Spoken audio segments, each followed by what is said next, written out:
چلیں جی اب سیاسی صورتحال پر بات کر لیتے ہیں۔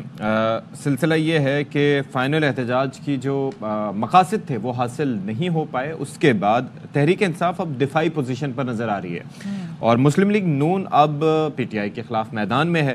اس کے وفاقی وزراء کی جانب سے سٹیٹمنٹس اپنی جگہ، وزیر اعلیٰ پنجاب مریم نواز نے بھی پی ٹی آئی کو آڑے ہاتھوں لیا ہے اور کیا کہا کہ جی پاکستان سے سیاسی گند صاف کرنے کا وقت آ گیا ہے۔ ساتھ ہی مزید یہ کہتی ہیں کہ احتجاج کے ماسٹر مائنڈ سے جیل نہیں کاٹی جا رہی، وہاں سے شہر بند کرنے کی کال دیتے ہیں، لیکن پنجاب نے اس پر کان نہیں دھرے۔ اب جو بانی کی بہن ہے علیمہ خانم، وہ یہ کہتی ہیں کہ بانی نے پیغام دیا ہے کہ ان کے پاس آخری کارڈ ابھی باقی ہے اور اس کے بارے میں ابھی کسی کو نہیں بتائیں گے۔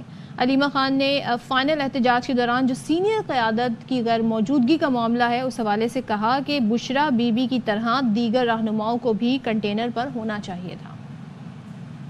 بہت کنفیوژن، انہوں نے بالکل کنٹینر پہ تھی اور انہوں نے لیڈ کیا ہے، انہوں نے بالکل لیڈ کیا ہے اور انہوں نے سب کو ساتھ لے کر گئی ہیں، لیکن باقی قیادت کو بھی ڈیفینیٹلی کنٹینر پہ موجود ہونا چاہیے تھا۔ کافی قیاس آرائیاں ہو رہی تھی سوشل میڈیا پہ عمران خان کی صحت کے بارے میں، نے کہا میری صحت بالکل ٹھیک ہے، میں ورزش بھی کر رہا تھا۔ اچھا، وزیر اطلاعات عطا محمد تارڑ صاحب نے جو موقف اپنایا ہے اس میں ایک پوائنٹ بڑا امپورٹنٹ ہے، وہ یہ کہتے ہیں کہ فورسز کی جانب سے گولیاں چلانے کی ایک ویڈیو بھی سامنے لا کر دکھائیں، کیونکہ اس بارے میں الزام تراشی تو بہت ہو رہی ہے، لیکن انہوں نے کہا کہ اور کافی چیزوں پر بیک ٹریک بھی ہوئی ہے پی ٹی آئی، اپنے بیانات انہوں نے چینج بھی کیے ہیں۔ اچھا، پھر انہوں نے یہ کہا کہ تحریک انتشار یعنی کہ تحریک انصاف کے بارے میں کہا کہ وہ ابھی تک ایک ثبوت نہیں دے سکی اور لاشیں صرف ٹک ٹاک، فیس بک، ایکس اور واٹس ایپ پر ہی ملیں گی، جبکہ رینجرز کے 3 اور پولیس کے 1 اہلکار کی شہادت کی مذمت نہیں کر سکے۔ اچھا، جو بات عطا تارڑ کہہ رہے ہیں کہ کوئی ویڈیو ثبوت ہے تو پیش کریں، یہی بات مریم نواز صاحبہ بھی کہہ رہی تھی کہ بشرا بی بی کی اور ویڈیو تو ہمیں نظر آ گئی جب وہ جا رہی تھیں، لیکن باقی ویڈیوز کا ہے، تو اسی پر بات کر لیتے ہیں۔ ہمارے ساتھ موجود ہیں شوکت یوسف زئی صاحب پاکستان تحریک انصاف سے۔ تھینک یو سو مچ شوکت یوسف زئی صاحب جوائن کرنے کے لیے۔ سب سے پہلے تو یہ بتائیے گا، آپ لوگوں سے ثبوت مانگے جا رہے ہیں، پنجاب کی وزیر اعلیٰ بھی کہہ رہی ہیں، وفاقی وزیر اطلاعات بھی کہہ رہے ہیں، تو اس کا کیا جواب دینا چاہیں گے آپ؟ بسم اللہ الرحمن الرحیم، بہت شکریہ۔ دیکھیں، میرے خیال سے جو وزراء ہیں اور صوبائی ہیں، وفاقی ہیں، انتہائی غیر ذمہ دارانہ بیانات دے رہے ہیں اور وہ جو ہوتا ہے نا جلتی پہ تیل کا کام کر رہے ہیں۔ حکومت ہمیشہ اس کا رویہ جو ہے وہ بڑا پازیٹیو ہونا چاہیے۔ وہ حکومت کو چاہیے کہ جب بھی اپوزیشن کی طرف سے اس طرح کی مزاحمت ہوتی ہے، لیکن گورنمنٹ جو ہے ہمیشہ وہ رسپانس دیتی ہے پازیٹیولی اور بڑا دل گردہ رکھتی ہے۔ لیکن یہ بدقسمتی دیکھیں کہ جب سے واقعہ ہوا، ایک تو پہلے یہ کہہ رہے ہیں گولیاں نہیں چلی، اچھا نہیں چلی ہے تو تحقیقات ہو جائے، جو جوڈیشل کمیشن کا مطالبہ ہم کر رہے ہیں کہ جی تحقیقات ہونی چاہیے تو ہو جائے، اور اس کے علاوہ یہ کہہ رہے ہیں کہ ایک بھی گولی نہیں چلی، ایک بھی زخمی نہیں ہے، تو 2 زخمی تو میں آپ کو اپنے حلقے میں بتا دوں جن کو گولیاں لگی ہیں اور جو ابھی تک پڑی ہیں ان کے اندر گولیاں۔ یہ تو جھوٹے لوگ ہیں، یہ ابھی کہہ رہے ہیں کہ نہیں اب تو 12 آپ کہہ رہے ہیں 12 جاں باغ ہیں۔ یہ کون سی بات یار، ایک بھی جاں باغ ہوئے تو کیوں ہوا ہے؟ اور ہمارے جو رینجرز بھائی شہید ہوئے ہیں، جو پولیس کے جوان شہید ہوا ہے، کہتے ہیں یہ مذمت نہیں کرتے ہیں، 100 دفعہ تو میں مذمت کر چکا ہوں، 9 مئی کے واقعات کی ہم مذمت کر چکے ہیں، لیکن یہ چونکہ رٹے رٹائے جملے استعمال کرتے ہیں۔ بقول آپ کے پاس کوئی عہدہ نہیں ہے، وہ پارٹی کے عہدیداران سے شاید اس کی اینٹیسپیشن کر رہے تھے کہ وہ اس پر مذمت کریں تو وہ قابل قبول ہو ان کے لیے۔ نہیں، وہ تو دیکھیں بیرسٹر گوہر چیئرمین ہیں، انہوں نے اپنے پریس کانفرنس میں بالکل مذمت کی ہے، تو اب کیا مطلب، باقی تو عمران خان تو جیل میں ہے۔ اب ایک ان کا خوف دیکھیں، مریم بی بی باتیں تو بہت کرتی ہیں لیکن خوف دیکھیں کہ اس کی ایک کال پہ پورا پاکستان بند ہو گیا تھا، 2 دن بند رہا۔ اب ہماری اپنی میں کہوں گا نالائکی سمجھو یا جو ہماری حکمت عملی میں فقدان سمجھو، وہ تو ایک الگ بات ہے، لیکن ان کا خوف دیکھیں، پورا پاکستان بن گیا، پھر ماشاءاللہ لگایا ادھر۔ ایک چیز ذرا سمجھائیے گا کہ یہ جو آج سٹیٹمنٹس آ رہے ہیں، آپ کو لگتا ہے کہ شروع میں تھوڑا سا غیر ذمہ داری کا ثبوت دیا گیا پارٹی کی جانب سے، جو نمبرز دیے گئے پلس وہ اے آئی پہ مبنی تصویر ڈی چوک کی، جس طرح سے بعد میں کچھ لوگوں نے اس کو ہٹایا بھی، اس کی تصحیح بھی کی، پھر نمبرز کے حوالے سے بہت ہی لطیف کھوسا صاحب نے جو باتیں کی، باقی لوگوں نے سینکڑوں افراد کے مارے جانے کی باتیں کی، تو پہلے ہی سوچ سمجھ کر پھر پی ٹی آئی کا جو آفیشیل ہینڈل ہے وہ انسٹاگرام پہ ہو یا کہیں پر بھی ان کی جانب سے جو چیزیں شیئر کی جاتی ہیں تو آپ نہیں سمجھتے کہ اس پہ بیرسٹر گوہر صاحب کچھ اور کہتے ہیں اور وہ کچھ اور کہتے ہیں؟ اس میں کچھ بہتری نہیں ہونی چاہیے ان چیزوں میں؟ سوچ سمجھ کے میرے خیال سے چونکہ وہ ایسے اچانک اس کے لیے کوئی تیار نہیں تھا، جس طرح فائرنگ ہوئی، جس طرح واقعات ہوئے، اس کے لیے کوئی بھی تیار نہیں تھا، کیونکہ سیاسی ورکر تھے ہم. لیکن اس کے بعد ظاہر لوگ جو ہے نا انہوں نے بیانات دیے، لیکن میں نہیں سمجھتا کہ کوئی اچھے بیانات تھے، اس لیے کہ میں نے اس وقت بھی کہا تھا کہ میں فگر نہیں دے سکتا، اس لیے کہ اس میں 4-5 دن لگ سکتے ہیں. اور اس کی مین وجہ یہ تھی کہ بہت سارے لوگ مسنگ تھے.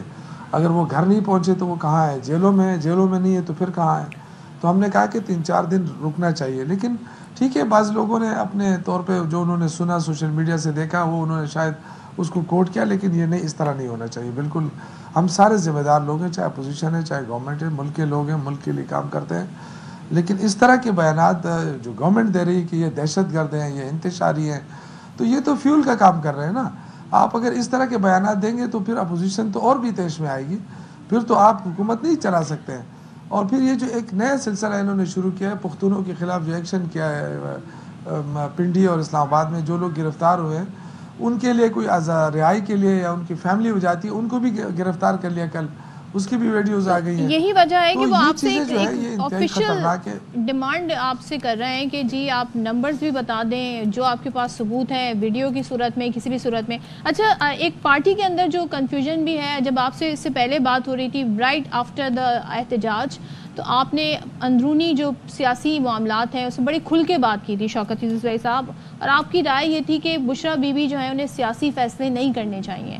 لیکن کل جب علیمہ خان گفتگو کر رہی تھی تو ان کی گفتگو سے اندازہ ہو رہا تھا کہ جیسے جو ڈائریکشنز دی گئی تھیں وہ بانی کی طرف سے دی گئیں اور انہی کو فالو کیا ان کی اہلیہ نے، اور وہ ٹھیک تھیں. بلکہ وہ یہاں تک کہہ رہی تھی کہ بشرا بی بی کے ساتھ دیگر رہنماؤں کو بھی ہونا چاہیے تھا.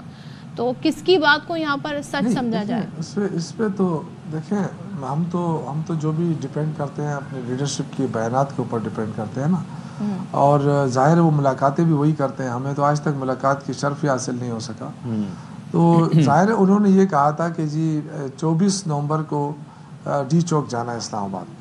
اس کے بعد پھر جو لیڈرشپ آئی انہوں نے کہا کہ خان صاحب نے کہا ہے کہ راستے میں بھی کہیں پہ بھی سنجانی ہو یا کوئی اور جگہ ہو، اگر گورنمنٹ کے ساتھ بات بنتی ہے تو آپ وہاں بیٹھ سکتے ہیں. تو یہ تو ان کی طرف سے تھا. تو بیان یہ آئے کہ سنجانی میں جاتے تو ٹریپ ہو جاتے، یہ بیان آیا شوکت یوسف زئی صاحب. نہیں دیکھیں، ہم تو اس کی بات کر رہے ہیں نا جو ہم تک پہنچتی ہے ڈائریکٹلی، جو بیرسٹر سیف نے کہا، جو بیرسٹر گوہر صاحب نے کہا کہ خان نے کہا تھا لیکن بشرا بی بی نہیں مانی.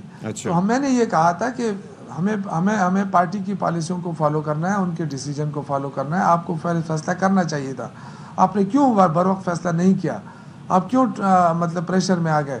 تو یہ تو دیکھیں پارٹی کا فیصلہ تو ڈی چوک کی تھا. لیکن ہمایوں محمد صاحب اس پہ کہہ رہے تھے، سینیٹر صاحب وہ یہ فرما رہے تھے کہ ہمیں تو کسی کی بات پہ ہی بھروسہ نہیں تھا، کہ ہمیں کیا پتا کہ وہ کون بات کریں. حالانکہ ہم نے ان سے کہا کہ بیرسٹر سیف صاحب وہاں پر موجود تھے اور وہ پیغام رسانی کر رہے تھے، لیکن انہوں نے کہا ہمیں کسی کی بات کی کیا بھروسہ کہ ہمارے بانی نے وہ بات کہی بھی ہے یا نہیں کہی. تو یہی تو مسئلہ تھا نا، یہی مسئلہ تھا کہ کنفیوژن پیدا ہوئی نا، اور لوگوں نے ان کی بات پہ عمل نہیں کیا. اور اب خان صاحب کا جو اسٹیٹمنٹ آیا انہوں نے کہا ڈی چوک ہی تھا. تو اب یہ تو پارٹی کے اندر معاملات ہیں، اس کو تو انویسٹیگیٹ کرنا چاہیے نا کہ یہ کیوں کہا گیا. اگر یہ غلط تھا تو کیوں کہا گیا، اگر غلط نہیں تھا تو اس پہ عمل درآمد کیوں نہیں ہوا. میرے خیال سے چیزیں کلیئر ہونی چاہیے. ہمارے ساتھ اس طرح وہ نہ کیا جائے. سارے ورکر جو ہے اس وقت اس میں ہے کہ بھئی ان تک بات جو عمران خان کی وہ صحیح پہنچ رہی نہیں پہنچ رہی. پھر یہ کہ کچھ مخصوص لوگ ہی بار بار ملنے جاتے ہیں نا، تو اس کے علاوہ پارٹی کے دیگر لوگوں کو بھی شامل کیا جائے ملاقاتوں کے اندر، ہمیں بھی لے جایا جائے. پرانے لوگ ہیں تاکہ پتہ چلے. اور یہ بار بار نہ کہے کہ جی لوگ نہیں نکلے تھے. مریم بی بی آپ اگر کنٹینر نہ لگاتی، سڑکیں بند نہ کرتی تو آپ دیکھ لیتی پورا پنجاب نکل آتا. چلیں تھینک یو سو مچ شوکت یوسف زئی صاحب.